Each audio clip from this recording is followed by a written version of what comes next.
Pagod sa klase. At I'm sure mga kalingap patulog na to, kaya tinake advantage na natin. Usap natin to patungkol sa ilang mga katanungan. Anong katanungan? Mag-upload ako, madaming nagsasubscribe, madaming sumusuporta, madaming nagko-comment especially. So madami kami ginagawa, pero kaya naman kasi, di ba? Sabi nga, kung may pagsisikap ka, kung nagpupursige ka sa buhay, walang makakaya na ako may ganyan na. Pero 19 ako, wala pa akong ganito, wala pa akong ganyan. So, nagsiself-pity tayo kasi, di ba, parang nape-pressure tayo ng age natin. Kasi, kung isipin, dapat 19 years old, meron na tayong sariling ganito, sariling ganyan. Pero sabi nga ni Dodong Ruel, sabi nga ni Kuya Ruel, ngayon, no, about sa sinasabi nilang tambalan, no, Justin and Carmen. Okay, so yan, speaking of that, ano ba yung masasabi mo doon about doon sa tambalan na yan? Although yung family kasi niya, yung mother niya and father niya is separated na. No, and siya na lang talaga yung talagang hindi ako nag-isip ng negative. Hindi ko iniisip na pinabayan ako ng magulang ko, wala akong ganito, wala akong ganyan. Never. Di pa ako nag-isip ng ganun. Always think positive lang po ako. Kahit anong mangyari, positive lang po ako. Yun yung reason kaya walang nangyayari na iba. Grabe, wala, bro, huwag kang maiyak. Wala nangyayari na sama. Grabe ka, huwag kang maiyak.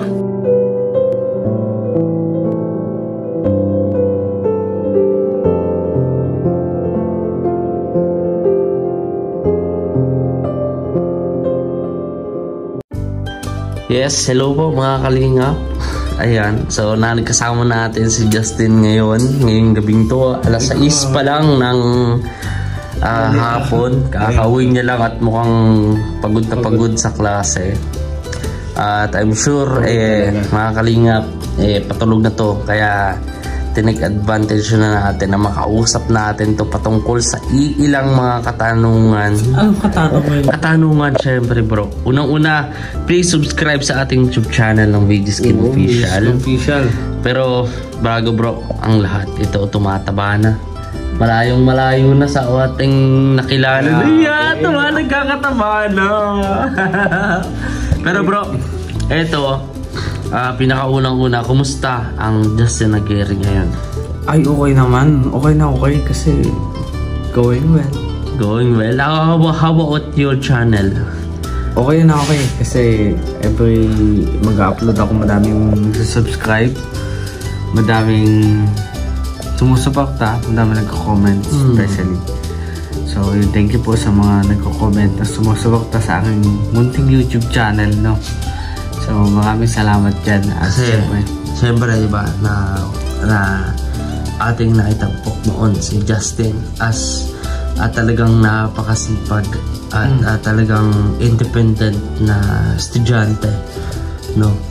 At siyempre, nakakasama namin pinakasimula, magkakasama na tayo. Magkakasama ko na pang channel itong si Justin. Ito na lang siya is nagkamera ng channel. So maraming salamat mga kalingap sa patuloy nyong pagsuporta kay Justin. Ito yung vlog na to is to promote din yung channel niya, which is Justin Aguirre Vlogs. Sa mga hindi pa nakapag-subscribe, malaking tulong po yan para sa kanyang advocacy and sa kanyang pag-aaral. Turning po siya ngayon. Going po siya ngayon as first year college, no, sa Camarines Norte State College. So, kumusta naman yung pag-aaral mo pala? Maayos naman po, especially ngayon. So madami kami ginagawa, pero kaya naman kasi, di ba? Sabi nga, kung may pagsisikap ka, kung magpupursige ka sa buhay, walang makakaya. Especially, shoutout po sa kasi mag-birthday na tayo. Yeah. Ay, isa nga pala, pero kailan lang mo yung birthday mo? Sa February 9 po, 2024. Lapit na. First week ng February.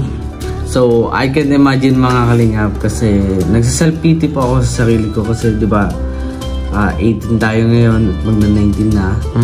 So, may goal po kasi ako na siniserve sa sarili ko na sabi ko kapag 19 na ako, may ganito na ako, may ganyan na. Pero 19 na ako, wala pa akong ganito, wala pa akong ganyan. So, nagsa-self-pity tayo kasi di ba parang nape-pressure tayo ng age natin. Kasi kung isipin, dapat 19 years old, mayroon na tayong sariling ganito, sariling ganyan. Pero sabi nga ni Donong Ruel, sabi nga ni Kuya Ruel, if you wait, kapag naghintay ka, mas matututo ka, mas marami ka malalaman.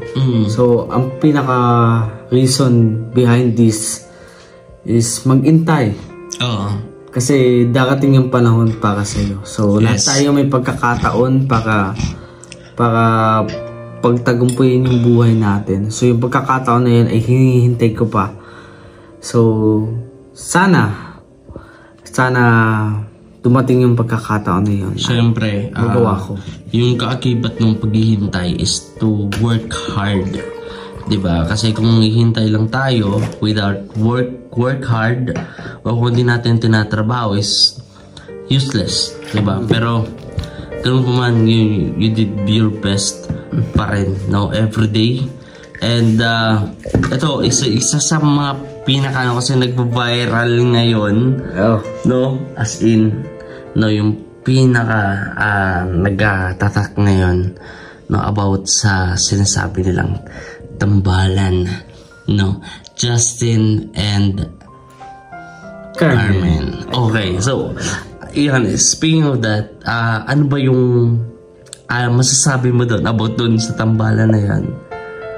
So, about po sa tambalan na yun, So, yes.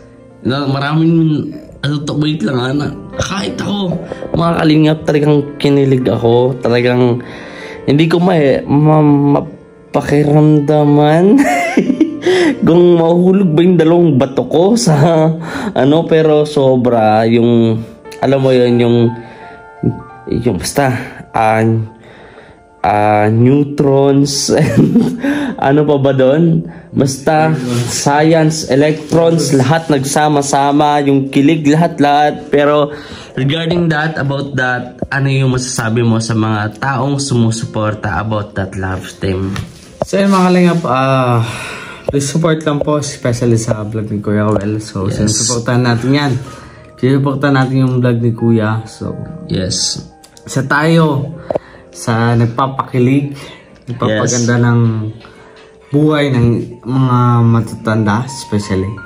So, para sa akin, it's just for entertainment. Para especially, may pakilala sa inyo at mapakilig kayo. Especially kung may mga problema kayo, mapasaya kayo ng vlog na ito. Ginagawa ko talaga ito yung best ko mga kalingap.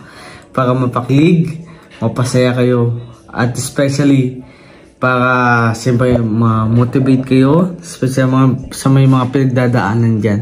Kasi di ba, laughter is the best medicine. Tama. Diba? So, yun yung pinaka talagang point of purpose ba sa ginagawa ngayon? Oo, sa vlog ni Kuya Ruel. Kaya tutok lang kayo mga kalingap.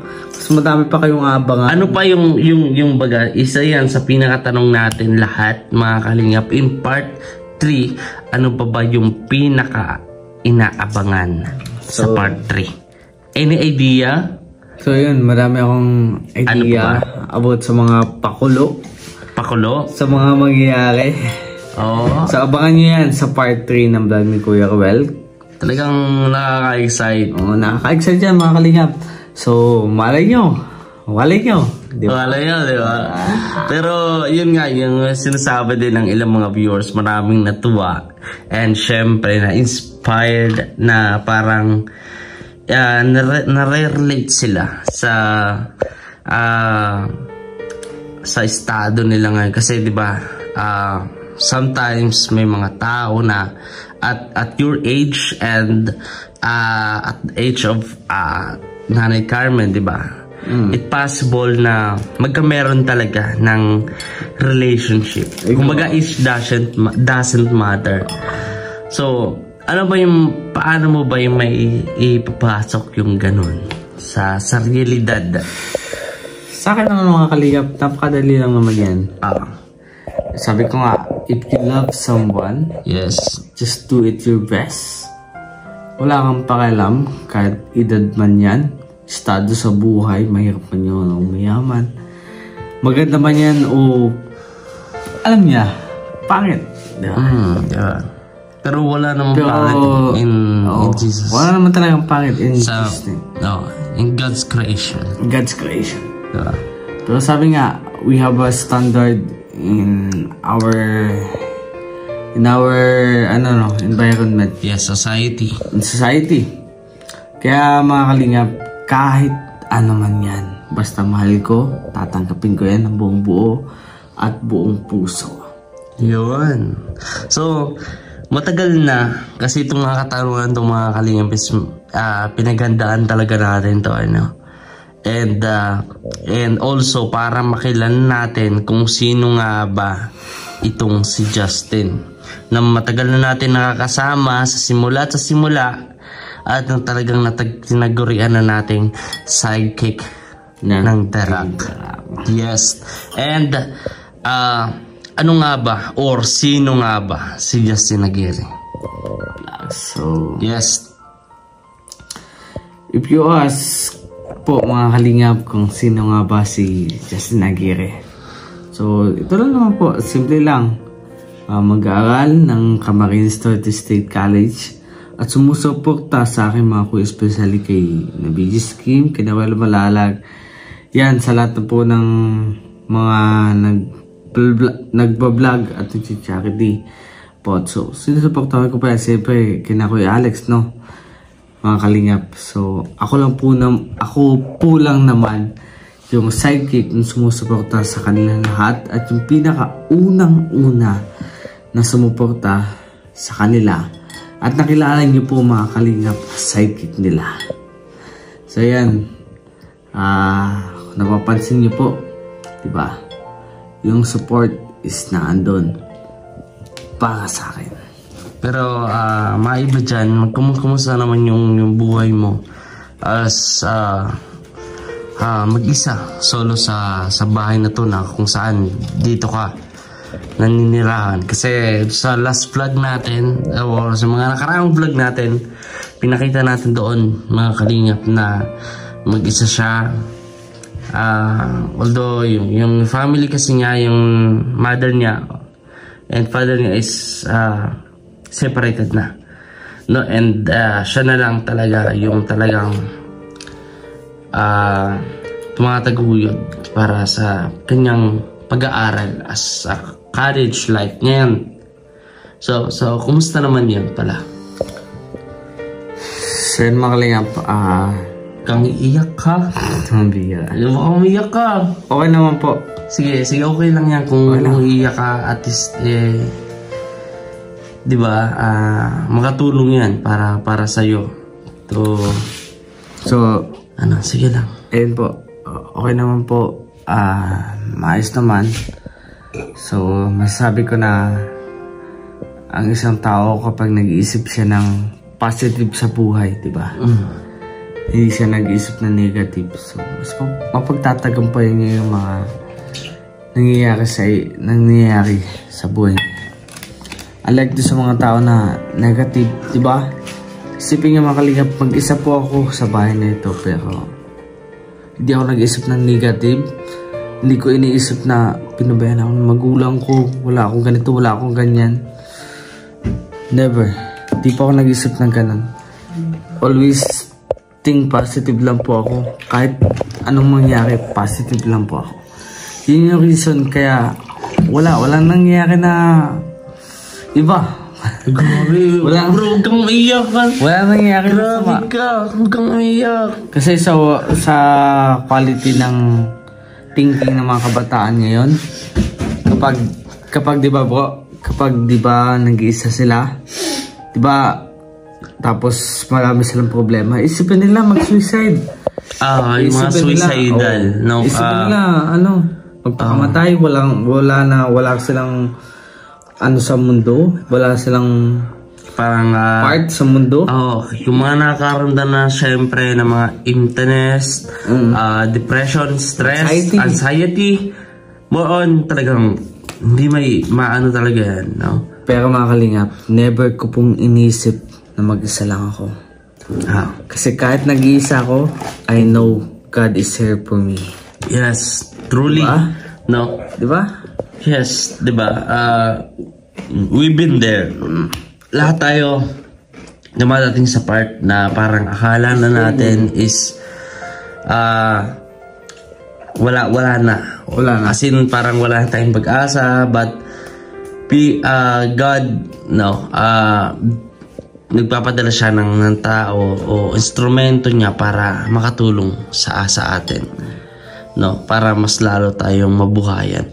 So about your career in YouTube, kumusta pala? Uy, napakadawes po mga kalingap na napasama ako na busy scheme, especially kina Kuya Ruben, kasi diba at least nakilala yung YouTube channel ko, so nagpapasalamat ko sa kanila. At especially na din sa nagsimula ng ating YouTube channel, sa nagsimula ng lahat ng ito, ng Kalinga Partners po, si Kuya Bal Santos Patubang, Kuya Rab, at especially sina Ate Edna Vlogs. So pinagpapasalamat po natin yan. At kung tatanungin niyo po yung sa career ko, so especially nagpapasalamat po ako kasi we're now na isa sa mga vlogger na nakakaroon na ng income in terms of vlogging, no? So, yun mga kalingap, sa mga nakapanood po ng aking vlog. So, please no skip ads po. At malaking tulong po yun sa aking YouTube channel. Especially sa mga charity works ko po. At syempre, sa aking pag-aaral. Kasi isa po tayong estudyante. And, regarding that, kasi nag-aaral po siya sa Camarines Norte State College, and diba, is a public school, diba? Government, pero ano ka ba, under ka ba ng kumbaga scholarship? Meron kang scholarship o wala kang scholarship? Wala. So, yung mga kalingap sa mga nakanood po ng vlog nito, we are not engaging in any scholarship po. So wala po akong napasukan scholarship, especially dahil sa mga nangyari last school year, kasi marami po kami ginawa. Hindi po nakapag-focus sa mga scholarships. Pero you try hard kahit once makapag-exam sa isang scholarship? O naman, I tried better po. Pero kung nagkaroon ng failure in case of, in terms of requirements, no? Okay. So, marami din sana akong mapasukan scholarship. Siyempre, kapag college, sabi nga ng mga teachers ko, is always grab opportunities. Diba? Huwag kang magsasayang ng opportunities. Grab lang. So, natry ko na po mag-exam sa different sa BU. Natry ko na po yan sa lahat. So, nakapasa lang po. Sa Bicol University. Sa Bicol University. Pero wala pa rin. Sa CHED. So, wala naman po sa mga classmates ko na nakapasok dun, no? So, because now of the standards na meron sila. Pero, mga kalingap, I do my best po for that opportunity po para syempre makapasok tayo, pero yun nga, nagkaroon ng mga problema. So now wala po tayong scholarship, kaya yun, focus lang po tayo sa pag-aaral sa sarili natin, especially nagpapasalamat tayo sa ating mga magulang kasi syempre sinusuportan tayo kahit paano. Ibibigay sila ng tulong sa pag-aaral ko. At especially, sa mga dakilang sponsors natin na nagbibigay. I-mention mo siya kung gusto mo, okay. So, sa mga anonymous sponsors natin na nagbibigay. At patuloy na sumusuporta sa atin, no? Talagang napaka-the best nyo. Nay. So, the best po kayo kasi thank you ako sa inyo kasi, di ba, natutulungan niyo po ako. Kasi, huwag kang iiyak ka. Sapat po yun na tinataha ko. This is the reality. Ito na po yung realidad ng buhay na tinatawag. So, hindi na tulad nung high school na pwede ka pa magbulakbol. Pwede ka pang ipasa kahit isa ka sa dakilang bulakbol. Ngayon, kailangan mo nang makipagsapalaran, kailangan mong kumita, kailangan mong bayad para sa, diba? Para sa mga sa mga assignments, sa mga activities. Kapag di ka nakapagbayad, wala ka. Ayun yung most unfair na naranasan natin. Every students, no, lalo kung may hirap, Pero last question bago mag-end tong vlog natin is, ano yung masasabi mo sa mga taong sumusuporta sa Team Kalingap at sa atin, no? Syempre sa mga Rochelle fan, ano yung masasabi mo sa kanila? So yun mga Kalingap, masasabi ko po sa inyo, thank you po sa patuloy na pag-support sa aming YouTube channel. Especially sa mga nakakarinig na kabataan ngayon. Just focus lang po. Yes, no. Itong video ito especially sa mga kabataan din, to make them inspired and motivated, no, to make go through what happened, kung ano man yung mga pinagdadaanan nila, kung ano man yung mangyayari. Mas pagsubok lang, no? So yun, ano masabi mo doon? Sa mga kabataan ngayon, walang-wala din po ako dati. Talagang isa din ako sa nag-iisip kung paano kumita, paano mag-earn ng money, paano makatulong sa aking pamilya. Pero ngayon mga Kalingap, isa na po ako sa nakakatulong sa aking pamilya. Natatandaan ko noon, i-share ko lang sa inyo mga Kalingap. High school pa lang itong si Justin. Pati ako, pagkagaling ko sa pag-vlog, pinupuntahan niya ako, dala-dala yung mga nilalako niyang mga paninda. Galing sa labas at loob ng eskwelahan. Ano-ano nga yun? So marami yun. Marami pa yun. May bibingka, putsi-putsi. Putsi-putsi. Magkano yun? Magkano yung kinikita niyo sa araw-araw na yun? And paano nyo dinidivide? Ilang ba kayo dun? So dalawa lang naman kami nun sa so siya nagpagod siyempre. It's more a 4% po sa kanya. So 60-40 divided. 60% sa'yo. Kasi ikaw yung gumawa? Or 60 sa kanya kasi siya naggawa. Okay. Yung 10% sa niya, sa work niya, sa pag-hardwork niya. And ilang percent sa'yo? Yung 50% sa kanyang ambag sa kapital, no? Kapital.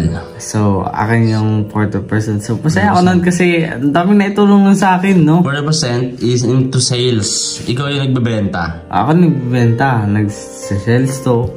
Nice. So, if ever may manonood sa atin, kasi marami ko ng tanong, if ever ito manonood sa atin, nakaka-relate sa iyo and sa mga estudyante na nag-iisip rin na ganito to make extra na para sa kanilang pag-aaral, what can you contribute, or ano ba yung masasabi mo to make them inspired and motivated? Sa akin, sa mga nanonood dyan na kabataan, keep on going lang. Keep on inspired, no? Tandaan nyo, sa mga kabataan na nanonood dyan, yung time para sa atin isn't now. Di ngayon. So, lahat ng tao may panahon para sa kanila. Yes. Kapag na-accept na nila yung panahon para sa kanila, pahalagahan nyo, pagtibayin, be consistent about that. So, sa ngayon, kung nakikita nyo na ako ito, si Justin, kumikita ng pera, nag-earn ng money for my own doings, no? Huwag kayo mainggit. Just do your best to learn. Kasi, ang masasabi ko, explore. Kasi ang masasabi ko, yung time, hindi pa para sa inyo. Lahat may time para sa kanila. Ang hinihingi lang ng kapalaran is yung time na yun, pahalagahan nyo and be consistent kung ano man yung ginagawa. Yes, kasi consistent plus persistence equal success. Diba? Kung pagsasabay natin yan, it depends on our situation, diba mga kalingap? Dalawa lang yung kakantungan yan. Successful or gano'n lang din. Pagpapatuloy natin yan. Kaya, mga kalingap, maraming salamat sa inyong panonood and salamat Justin Aguirre for sharing your stories and motivational words sa araw na to, sa gabing to. Maraming salamat. I know you are tired and tuloy lang ang paglingap sa ating mga kababayan and sa ating mga kasamahan, especially kay Kuya Val Santos Matubang, Kalingap Rab, Ate Edna Vlog and Ruel of Malalag. Maraming salamat. Rachel Morales Vlog at sa lahat mga kalingap ng ating mga kasamahan sa paglingap. Maraming salamat sa patuloy niyong pagsuporta. Kailanman mga kalingap, hindi mapuputol ang ating paglingap at pagtulong sa kapwa. Marami pa tayong pagsasamahan katulad nito. Kaya please subscribe sa channel Justin Aguirre Vlogs po, mga kalingap. Please subscribe po. Hingit lang sa kanyang pag-aaral, kundi sa makatulong din sa mga kababayan natin higit na kapuspalan. Maraming salamat mga kalingap. Share your thoughts po dito po sa ating comment section. Maraming salamat. Good night. God bless po mga kalingap.